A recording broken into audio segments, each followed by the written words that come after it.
Assalamualaikum warahmatullahi wabarakatuh. Kembali lagi bersama saya Zulfan Afdillah di channel Rabbanians ID. Jika biasanya kita melihat bahwa para penganut agama tradisional Cina itu memuja dewa-dewi dari Cina. Namun ada hal unik bagi penganut agama tradisional Cina di Nusantara, khususnya di kawasan Malaysia, Singapura, dan sebagian Sumatera, di mana mereka memuja tokoh lokal yang dijadikan objek pemujaannya. Tokoh yang dijadikan pemujaan pula bukanlah seorang Chinese, ya bukan orang Cina, melainkan memang orang Melayu dan beragama Islam yang disebut dengan nama Datuk Kong atau Datuk Keramat. Nah, karena Datuk Keramat ini sebenarnya adalah tokoh Muslim Melayu, maka patung dari Datuk Keramat ini pula dibuatkan kuil dengan arsitektur seperti masjid, dilengkapi dengan pakaian Melayu atau pakaian Muslim, dan diberikan sesajen yang makanan tersebut harus halal dan disembelih oleh orang Islam sendiri. Bahkan di Malaysia dikatakan hampir semua rumah penganut agama tradisional Cina ada dan memuja patung Datuk Kong ini atau Datuk Keramat ini, dan altarnya didirikan di luar rumah orang Cina tersebut. Nah, biasanya patung Datuk Keramat ini berada dalam sebuah altar yang berbentuk seperti bangunan arsitektur Islam seperti itu, bahkan juga mungkin arsitektur Cina, dengan dupa kemenyan, nanas, dan sesajen beserta patung Datuk dengan nama Melayunya. Nah, teman-teman, pertanyaannya adalah bagaimana bisa keyakinan yang seperti ini muncul di Nusantara? Dan kenapa bisa orang Melayu diangkat sebagai dewa oleh orang Cina? Dan apa hal yang mendasari munculnya keyakinan seperti ini oleh penganut agama tradisional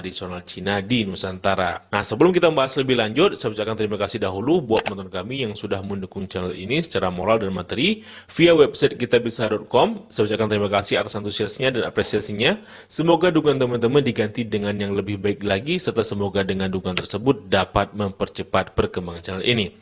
Buat yang mau ikut berpartisipasi, teman-teman dapat mengklik link kampanye kami di website kitabisa.com di kolom deskripsi video dan di kolom komentar semat di bawah video ini. Dan teman-teman, untuk memahami fenomena ini, maka kita harus memahami pula konsep dan sistem kepercayaan agama tradisional Cina, khususnya dalam hal pemujaan seperti itu. Nah, singkatnya teman-teman, pemujaan dalam agama tradisional Cina itu dibagi kepada dua. Pertama, pemujaan terhadap dewa-dewi dan pemujaan terhadap leluhur seperti itu. Nah, konsep dewa dan dewi dalam agama Cina itu sangat beragam, bertingkat-tingkat atau berhierarki, serta jumlahnya sangat banyak. Nah, dewa-dewi dalam agama tradisional Cina itu tidak seperti konsep Tuhan dalam agama-agama Abrahamik, di mana Tuhan bagi kita itu kan dianggap sebagai sosok yang maha kuasa, super yang seperti itu. Nah, adapun konsep dewa dan dewi dalam agama Cina itu memiliki limit dan punya keterbatasan tersendiri tiap-tiap dewa tersebut. Nah, sosok dewa tersebut bisa saja berupa tokoh leluhur yang dipuja dan dianggap telah naik ke level makom dewa seperti itu. Makanya bisa saja dewa itu adalah tokoh manusia yang pernah hidup di masa silam. Nah, hal ini juga teman-teman karena dalam sistem kepercayaan tradisional Cina, mereka juga meyakini jika seseorang yang sudah mati, maka roh dari orang tersebut akan tetap hidup di alam dimensi lain bersama orang yang hidup.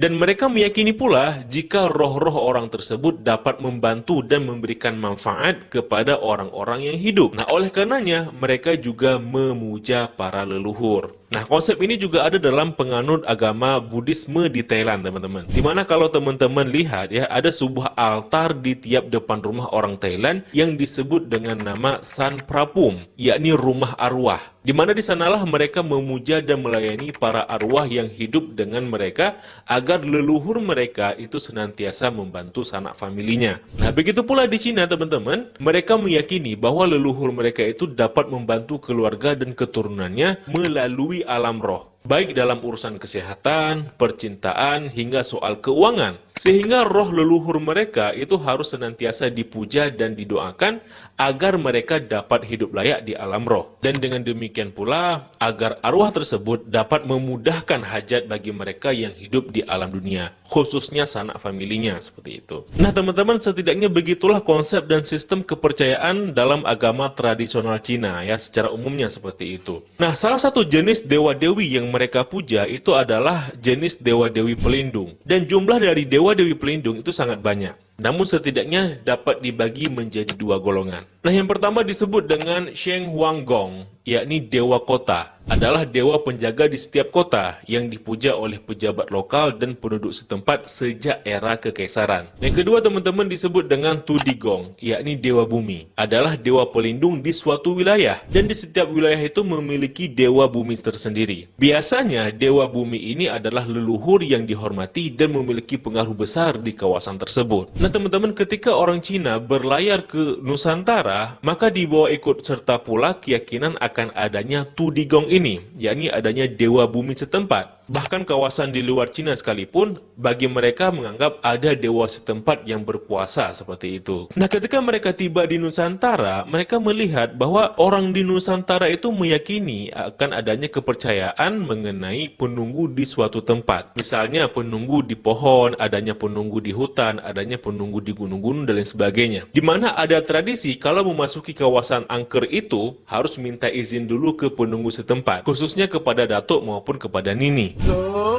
Nek, cucu tumpang encing. Nah, penunggu setempat oleh orang Nusantara dahulu diyakini dari arwah yang bergentayangan. Dan keyakinan ini merupakan keyakinan lama orang Nusantara akibat pengaruh ajaran batiniah atau esoterik yang meyakini roh orang yang sudah meninggal itu dapat menghuni di suatu tempat pada alam dunia. Nah, walaupun pada hakikatnya arwah penunggu tersebut bagi kita itu menurut perspektif Muslim itu adalah jin seperti itu ya. Nah, kemudian pula teman-teman mereka melihat bahwa ada tradisi di mana orang Melayu itu mengkeramatkan sebuah kuburan wali atau seorang ulama, khususnya ulama yang sudah meninggal seperti itu. Nah, mereka melihat bahwa orang-orang Melayu yang ada di sekitar makam tersebut, mereka berziarah dan beriktikaf di kuburan keramat tersebut dan beristighosah, meminta hajat mereka dikabulkan dengan memohon kepada mayit yang ada pada kuburan yang dikeramatkan itu. Nah, orang-orang Cina melihat bahwa ini adalah sebuah kesamaan dari apa yang mereka yakini. Mereka melihat bahwa orang Islam ternyata juga mempercayai bahwa leluhur atau si mayit itu dapat mendatangkan manfaat kepada orang yang hidup. Nah, maka dari dua alasan inilah akhirnya orang-orang Cina menjadikan sosok ulama atau wali yang kuburannya dikeramatkan sedemikian rupa oleh orang Islam setempat itu sebagai dewa bumi mereka, di mana roh-roh orang keramat itu diyakini berkuasa sebagai penunggu kawasan sekitar. Oleh orang Cina kemudian disebut dengan nama Datuk Keramat atau Nadugong, bentuk pengucapan Cina dari nama Datuk Kong seperti itu. 以前呢，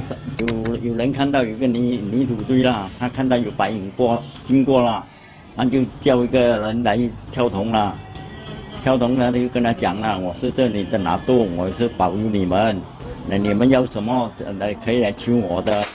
Loh, tapi kan mereka itu Muslim ya. Ulama-ulama ini kan Muslim, kok bisa dijadikan pemujaan, kok bisa dijadikan dewa seperti itu? Ya teman-teman, di kepercayaan mereka itu tidak peduli apakah Anda itu Muslim kah, Kristen kah, atau bahkan Hindu dan sebagainya. Selama Anda manusia, kalau mati pasti masuk alam roh. Dan roh Anda akan bergentayangan, terlepas apapun agamanya menurut mereka. Nah, pasti akan mati seperti itu. Dan bagi mereka yang mati itu akan dapat memberikan manfaat bagi yang hidup melalui alam roh tersebut seperti itu. Karena bagi mereka yang dilihat itu bukan soal apa yang disembah oleh orang tersebut, melainkan bagaimana orang itu hidup semasa hidupnya, bagaimana dia hidup ya. Apakah dia itu orang yang mulia, orang yang berakhlak baik, yang memberikan banyak dharma seperti itu, maka orang tersebut layak untuk dipuja. Maka mereka menganggap jika roh-roh dari orang keramat itu apabila dipuja sedemikian rupa, itu juga dapat mendatangkan manfaat bagi mereka yang hidup, khususnya yang memujanya. Nah, saya pernah lihat ya di TV dahulu waktu saya masih kecil, itu di mana ada kuburan Wali Songo yang diziarahi oleh orang Cina untuk meminta berkat. Nah, ketika itu saya bingung kenapa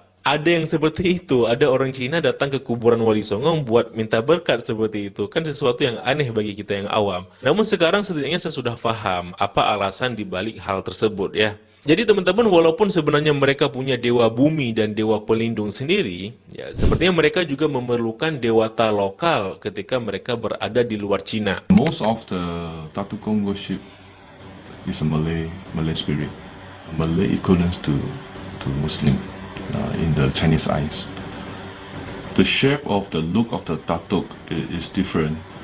The spirit of the Datuk will tell the worshipper through the medium who he is, what is the history of the of the Datuk. Nah, dalam hipotesis lain teman-teman, mungkin bisa saja munculnya Datuk Keramat yang dipuja oleh orang China di Nusantara itu karena ada penganut agama tradisional Cina di Nusantara yang mengaku ditemui oleh tokoh-tokoh wali keramat setempat dan roh itu membantu mereka berupa memberikan nomor lotre, togel, dan hal-hal keberuntungan lainnya. Hingga pada akhirnya sosok tersebut dipuja karena sekali lagi menurut mereka leluhur manusia dapat membantu orang yang hidup seperti itu.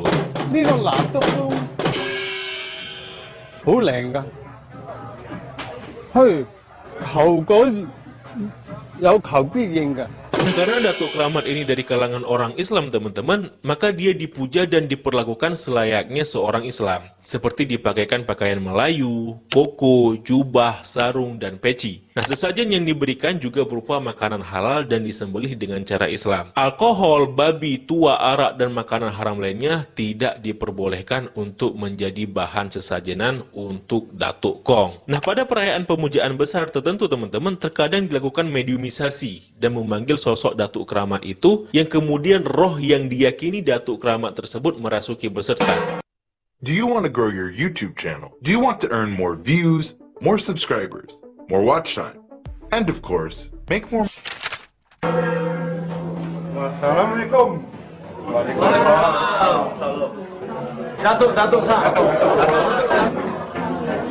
Dan peserta yang dirasuki oleh roh Datuk Kong tersebut akan didandani layaknya seorang Muslim. Lalu dia akan berbicara atas nama Datuk Kong tersebut dan menuliskan sebuah jimat yang kemudian dipakai sebagai benda pembawa keberuntungan. Nah, selain itu, ketika proses trans atau kerasukan tersebut, mereka pula akan meminta wejangan kepada Datuk Kong. 呢度時啊問事都有人問嘅，好似你有事幹啊，你哋問你會提醒俾你知你咩事，佢會幫你解就幫你解，啲攞嚟有一個寄託啊嘛，即係講心理有寄託咗你咪。